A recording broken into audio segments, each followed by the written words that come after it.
And here we are, guys. Welcome to Recon. It is Wednesday, the 10th of June, and we've got one for you right now, basically. And I love the fact, you guys, that you've got your coaches here that are Matt and Don, Louise, and even Kelly. We are in the industry. We didn't do it like 10 or 20 years ago. We're in the industry, and we're always getting new material. You guys were never going to run out of material because we hear things differently, and we can always go back and practice. I had a situation happen this week. I'm going to share it with you guys. And you know what? Yes, I could have handled it better. I learn sometimes by looking back and having conversations because I have to get ready to talk to you. So here's a conversation today. Basically, is know the line in the sand for the seller. I'll set up the scenario. Kelly, I can go first. Find out somebody who wants to role play. I am a seller. You are my listing agent. We have been on the market now for 30 days. And you know what? I'm not feeling the love. I'm not feeling the love of the market. And I think basically I should wait for another time. In Florida, in our area, people want to wait for the winter because that's when the snowbirds come. If you're up north, you may want to wait for the summer, whatever. It doesn't matter what reason they want to wait. I think I can sell it for more later versus selling it now. Does that make sense? So if you guys are watching on Facebook Live, you got to stay till at least the half point because I'm going to give you some mastery level thoughts and a pattern to follow. Fair enough? Is that a good enough tease? Mm-hmm. So Kelly, who's up first? Who wants to handle me as a fuzzball seller? Yeah, good morning, everyone. Glad you're here. So today our first participant is Jose, and he is up with Denny. Hey, Jose, I know we've been on the market 30 days. I appreciate you calling to give me an update. I'm a little bit disappointed in the market's reaction. I know we've had one price change. You call it something else, I forget, poison or some other P word. But I just think it's the wrong time. I think maybe we could do better by waiting. Okay. Thank you for sharing with me where you're at. Denny, one question. You're hoping the market gets better, is that correct? That's what we're feeling, yes. Yes. What if the market gets worse? Well, it could be a possibility, but I think with everything working in our direction, I think the interest rates are going to come back down. The war is going to be, it's kind of a mess right now with tariffs and war and all that. I think we've got maybe 6-8 months, maybe after the first year, things will be better. So, quite possible. And if we do wait, what does that do for your plans? well, it's just we're not this home we're not living in. As you know, we only use it for vacation home, and lately we haven't even been down there to use it.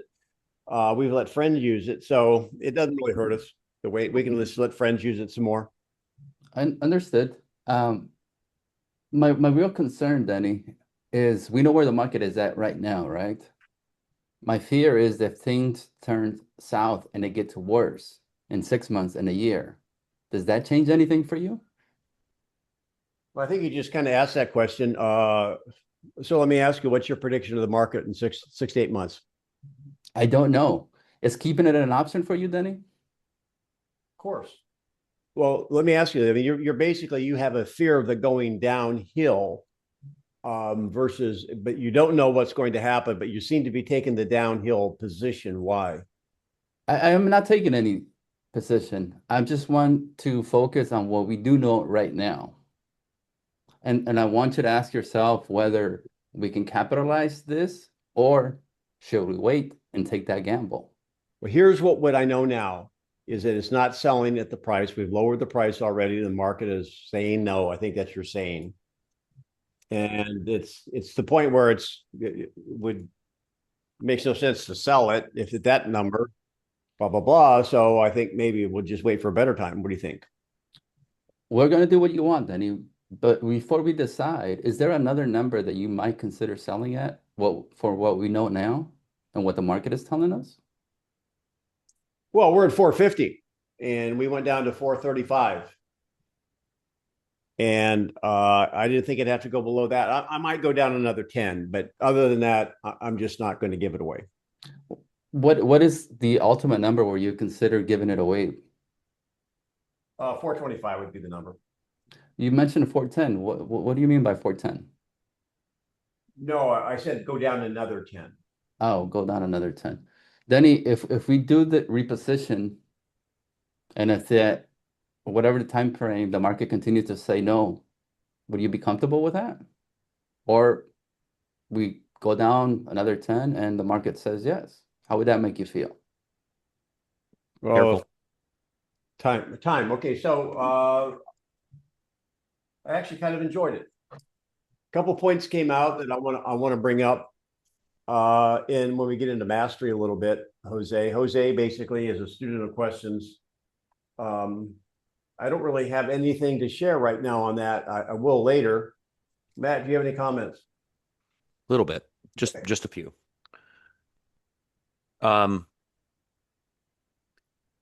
Use less words in the beginning. When he says he wants to wait, you thanked him. You know, the pleasantries, right? You can eliminate the pleasantries. And you can eliminate a lot of the acknowledgement. And ultimately, if he says that he wants to wait, the very next question is the psychology of why I ask the questions I do is because I'm not pushing back. Do you follow me, Jose? Yes. So instead of asking the question, I can't remember what it was. We'd have to go back and watch a replay, but you asked a question about it wasn't kind of affirming him waiting. It was something else, but my question would be when he says he wants to wait, how long would you like to wait? That's the first question. How long would you like to wait? Do you notice there's no resistance there? It's not me saying, Denny, I don't know. It's just, okay, how long are we waiting? And then you can go down the path of self-discovery. What is our plan if the market doesn't get better, et cetera, et cetera, et cetera. We do not want to be perceived in a posture of resistance right out of the gate. That's my feedback. We'll move on to the next one. Thank you. We'll get into that a little bit more in the mastery discussion, which will take place in about 5 minutes. All right, who's next? Ellie. Next, we have Ellie. Ellie is up with either Matt or Denny. I'll do it. Okay. All right. So Tell me, Ellie. Should we wait for a better market? What do you think? that's a good question, Matt. What does a better market looks for you? Well, we've been on the market for a couple days, couple weeks now, and we've had a grand total of one or half a showing. I don't even know if you'd consider that a whole showing. They walked in, walked out.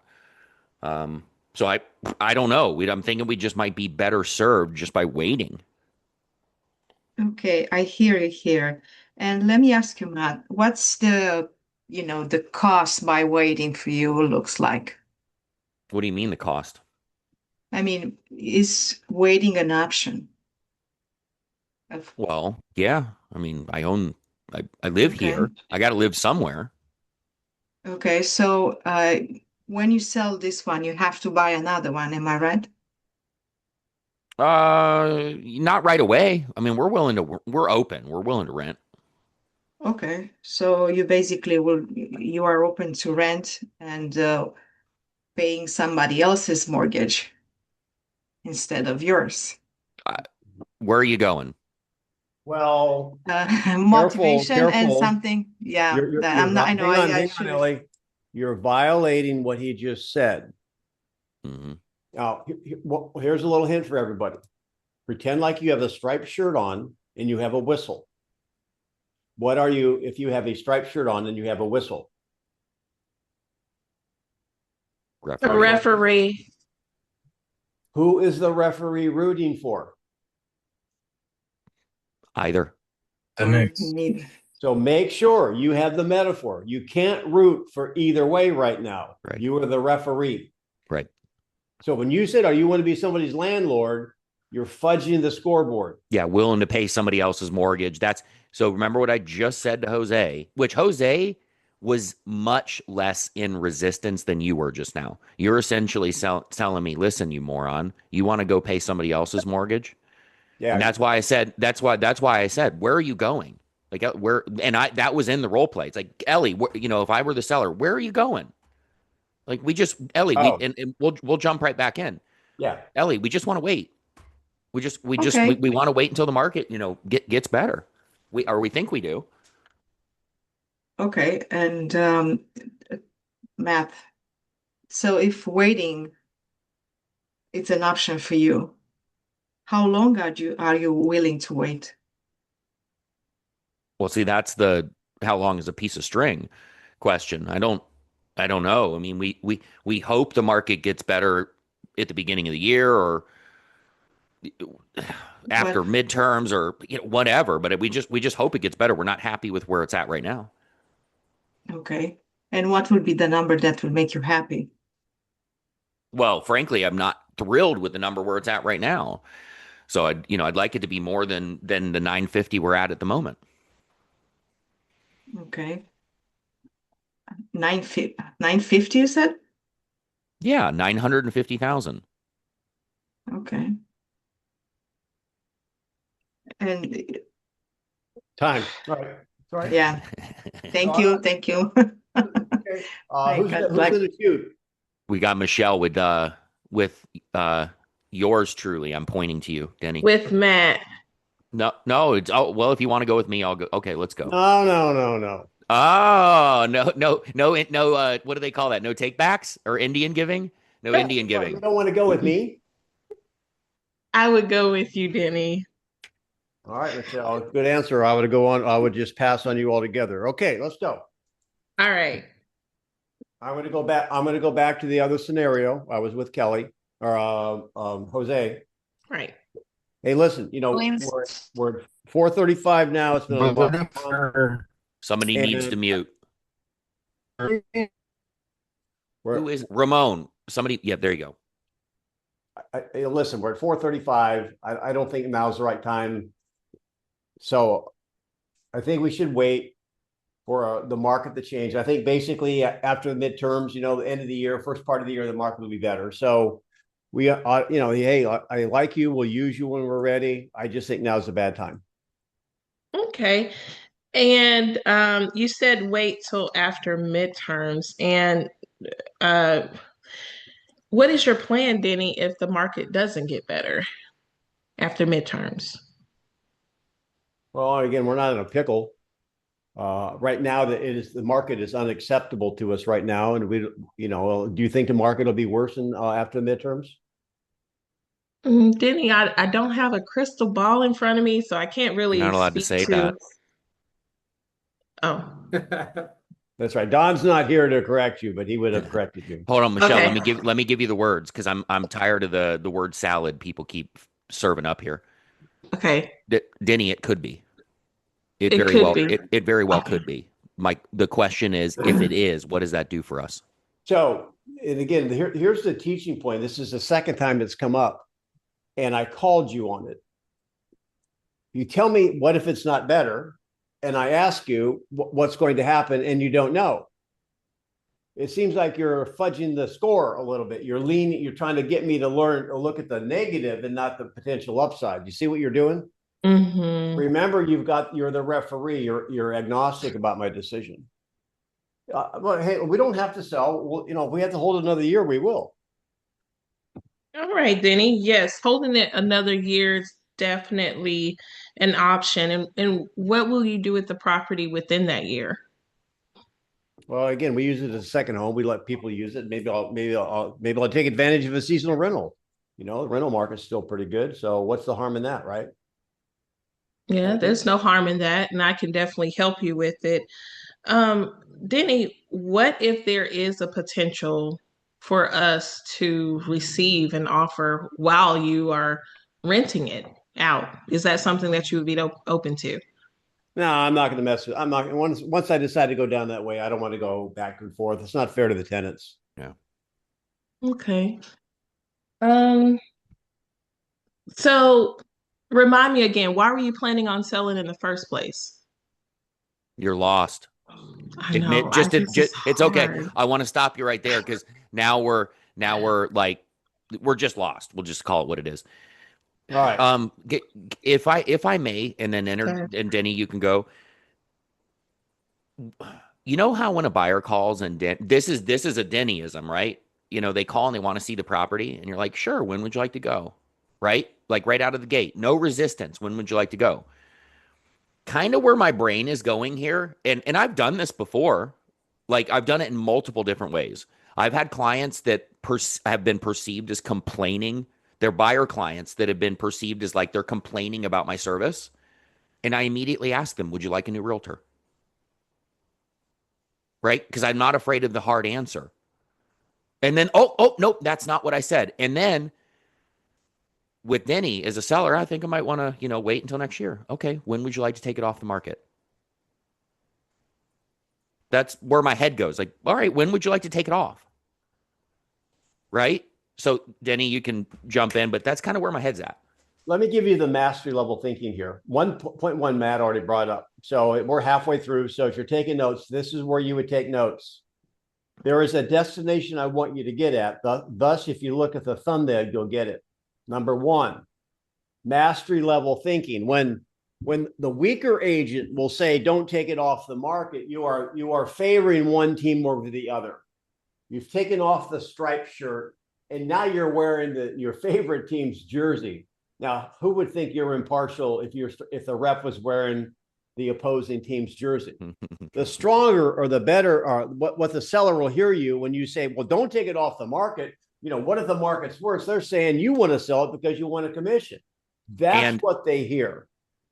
And that's when weak agents start to use stupid, trite phrases like it just takes the right buyer. And then that's when it dilutes down into the consumer saying that. It's BS. Don't do it. Denny? So our position when we go on for the listing appointment is one of, look, can we help them? And you know what? We're agnostic. We don't want the listing if it doesn't fit, right? We don't have a motivated seller. So that's the weak agent. The stronger agent's going to say, taking it off the market is absolutely an option. Mm-hmm. When you say that, any potential wall that would be built up under the first statement we just said by the weak agent, or any preconceived idea that you're going to wrestle them out of that decision, disappears. Make sense? Yep. By the way, is it not an option? Like if I decided I wanted to get a tattoo of a unicorn on my forehead, is that an option for me? Yep. The only thing you guys would do is isolate, like Denny and I always talk about. All right, Michelle, hey, when would you like to take it off the market? Number one. But then number two, do you still feel I'm the right person to help you when we get to the other side? Mm. Just confirm that I've got a client right now under contract on their listing. It's a situation that Denny and I talked about earlier. It's a nightmare.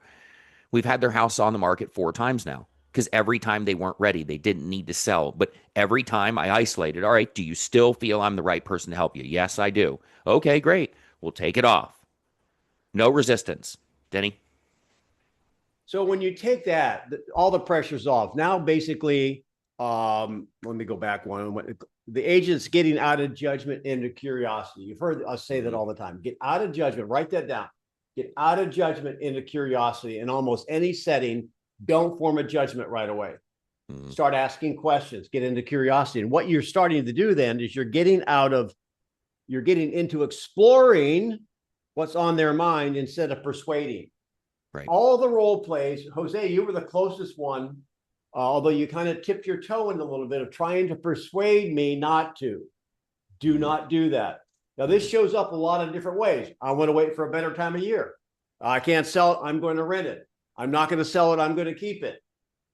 Almost all objections for buyers or sellers start with 3 words. I'm gonna, contraction, wait. And you know what? It's absolutely an option. Mm-hmm. Final point. Here is the mastery level point I want you to get. Go back to the thumbnail, the line in the sand. Jose, you started to go down this road. So I'm going to role play with Matt. So Matt, right now, you role play. You're at 950 or something. 950. Yep. So let me ask you, is there a number below 950 you would accept today versus waiting until maybe next year? Yeah, probably 9. I think we would go as low as 920. Okay. And so if you had an offer at 918, you would say no to it? I mean, we'd take that. Yeah. See, and I'm in role play, but I'm talking to you guys too. Every seller that does not have to sell will have a line in the sand, meaning, hey, listen, I'll stay here. I'll keep it. Everyone's got it. So here's my point. So I might even say, all right, listen, if 900 came in and everything was all right, would that be okay for you to make the decision to move? Just yes or no. I don't care what your answer is. Yeah, we'd probably, if it was in the 9s, we would at very minimum consider it. And then basically there would be some advantages of you to act now versus act later. True? Yeah. I mean, if we could get that number, we'd do it. Otherwise, we'd wait. And there might be some advantages. Yeah, we'd be able to move sooner. Wouldn't have. Yeah, there is a plethora of advantages. What you're getting them to do with that question is get them to focus on why they put it on the market in the first place. They want to make a move.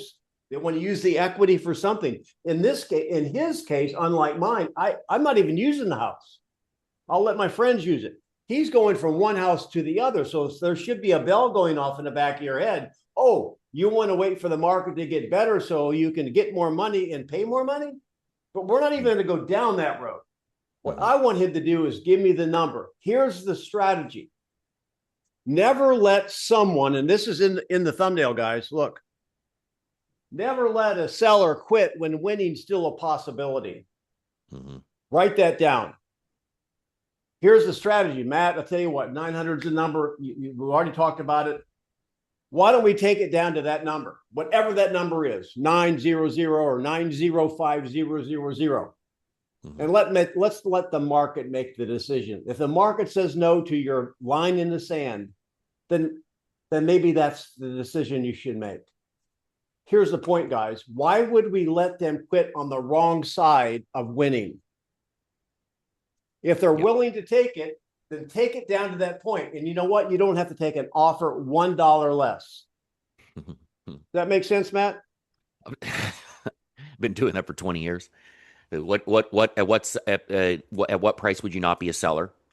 And they say, oh, well, 900. Okay. So if you got an offer for 875 cash, no contingencies, closing around your schedule, you wouldn't take it. Oh, well, yeah, I would take it. Okay.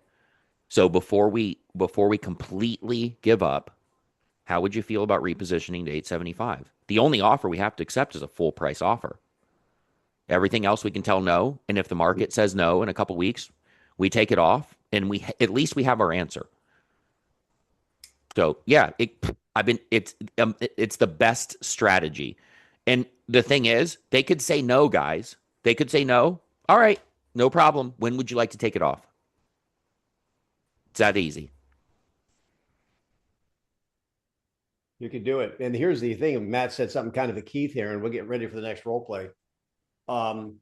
It doesn't you don't need 180 days at 875. That would be their concern. They're already kind of market weary. Would it be worth 2 weeks? Mm-hmm. And you know what? If you're positioned correctly, and I would say this in probably almost any price range, except maybe for some uber luxury number, you will know inside of 2 weeks if you're right or not. In most markets, you'll know tomorrow. Yes. Because and here's why, because the buyers that need to buy and the sellers that need to sell are always in the market, and they're always looking. And if you reposition to the right price range for that home, for that buyer, they will find you the next day. How about that? So let's role play that. Kelly, who's up? Next, we have Tiffany Lord with Matt. Hey. All right. Well, it's been 3 weeks, Tiffany. What do you think we should do? I mean, we think we probably just want to take it off and wait until the market's better. Well, I can't say that that wouldn't be a good idea. It just depends on, what outcome you're looking for. What does a better time look like to you? Hang on a minute, Matt. I'm going to ask because this is probably our last role play. Let's just coach a little bit. I'm not sure I got the same feeling from her answer with the one behind me. Oh, wait. I didn't get the feeling like, that's absolutely an option we should talk about. Well, you know what, Matt? That's absolutely an option that we can talk about. Now, is there a difference between what you said and that right there, in your opinion, Matt? Yeah. But here's the thing, though. Tiffany's got a certain personality. So it's Tiffany, try this. I think we need to talk about that. I think we need to talk about that. Okay, I like that. That still sounds biased to me. I don't know, though, because Tiffany's got a very assertive personality. So anything she says might sound kind of like the A type. So but anyway, regardless, so Tiffany, so yeah, so we need to talk about it. Well, what do you think we should do? Well, let's talk about what outside of getting an offer, right? What is that number that you are looking for? Well, I mean, we're at 950 now. We were hoping to get 950, and we're not happy with that, really. Mm-hmm. And how long would you want to take it off the market, like you had mentioned? I don't know. I mean, eventually the market will right itself, but who knows when that's going to be? Agreed. I mean, nobody knows when that's going to happen, that change will happen, either good or bad. How long are you willing to give it to see the change happen in your direction? As long as it takes, we're okay. The broken clock analogy you've told me before.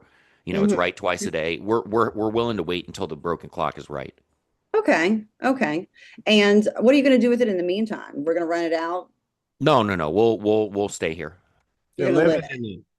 Yeah, we'll stay here. So you're going to live in it. So now let me ask you, I know the reason for selling this in the first place was to get to that next place. What's going to happen with those plans?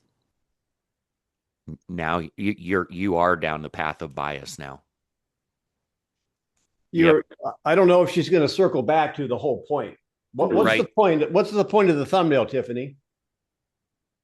Is there a number that they would sell it for now? Yes, there you go. So okay, so I'm not chastising you, Tiffany. No, I'm good. Is there a number right now, line in the sand? Is there a number right now that if you got an offer, that you would actually take? I mean, yeah. Listen, if we got 930, we'd sell. And if you got an offer for 927, all cash, no, would you still sell at that number? Here's what you would say. So you got a 927, terms and conditions weighed in your best interest, closing around your schedule. You'd say no. What you said was the opposite. You always wanted to be like, really? You'd say no. No, we would consider that, Tiffany. Okay. Well, I mean, how go to the extreme now. Go to the extreme now. So if a 900 came in, if a 900 came in, is that something that you would say no to? Anything with a 9 we'd consider. Okay. I don't want you to say no when there's still an opportunity for you to have the things that you want. Would it be worth it for you, even if it wasn't for a long time, even if it was just for this next 2 weeks, to say, here we are at 900. And if nothing happens, maybe it is in your best interest. What if a buyer were willing to pay that today? Would you want to know about it? But what if a buyer were willing to pay that today? Wouldn't you want to know about it? Versus waiting, yes. Well, the best way is to let them know. And let the market make the decision. Right. And if it goes past your line in the sand, we'll do what we have to do. You don't even need that. All right. Yeah. Don't even need that. Good job. I'm working on it. It's guys, these are conversations that most agents, it is so abstract to them. But because this is they're real all the time. yeah, it's real it is real all the time, but it's not how the conversation goes. And the refreshing thing is, Denny and I didn't talk about this scenario before today, and this is literally how I've handled the scenario for 20 years now. It take it to the extreme though. All right, so if a 927 came in, terms, conditions, in your best interest, you'd say no. No, I'd consider. Okay, well, what about 9? And here's the thing, I'm not attached. If they said no, no, no, we wouldn't do 9. Okay. So 927 it is, a penny less. You are the proud owner of a home. In whatever you describe their home. And then you say, okay. But when it comes to taking it off the market, when would you like to take it off? You're not agreeing to, it's just when would you like to?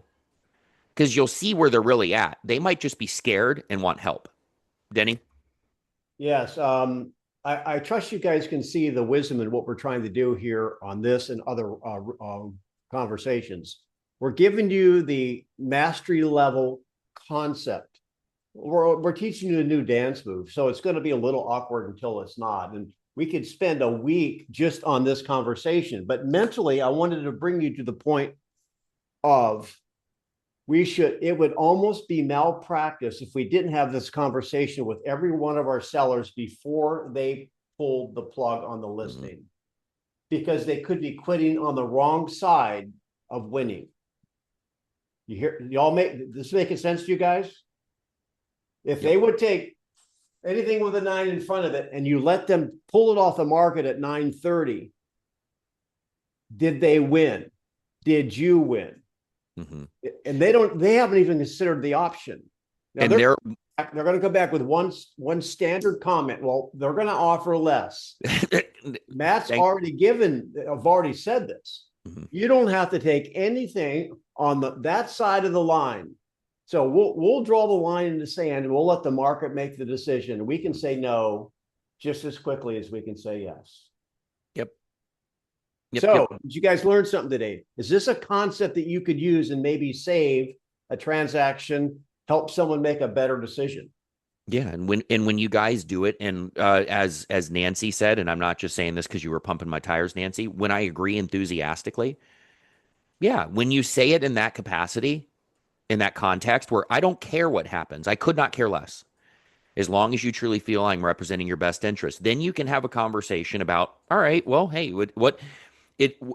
the number at which you would sell today. You're telling me that if it's anything less than where you're at right now, you keep this house. Now, here's the thing though, if they agree vehemently, like, yeah, no, we're keeping it if we don't get this number. All right, when would you like to take it off? But if they waver at all, it would be malpractice if you do not have that conversation and at least get them positioned to that number to let the market tell them whether it's right or not.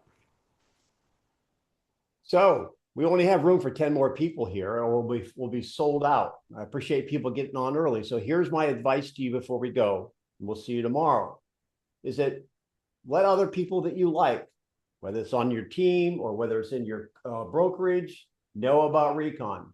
Do not tell your competition. Mm-hmm. Because you're going to be able to overpower anyone in your marketplace by the stuff that we teach. Only invite the people you want to help. Fair enough? Yep. That's right. Referral partners, invite your referral partners. I want to say this, just last thing. You want to invite your referral partners because when somebody knows and trusts you and they entrust you to refer them to somebody you know and trust wherever they're going or a family member, you want them to speak the same language as you, meaning your referral partner. You want the level. It's just like when you go to Walmart. Walmart is Walmart is Walmart is Walmart. Within reason, right? You want them to get the same type of quality service wherever they go. So bring those people here so that the message is received and sent the same way everywhere you go. There you go. All right. See ya. Guys, Janet, don't talk so much. See you tomorrow.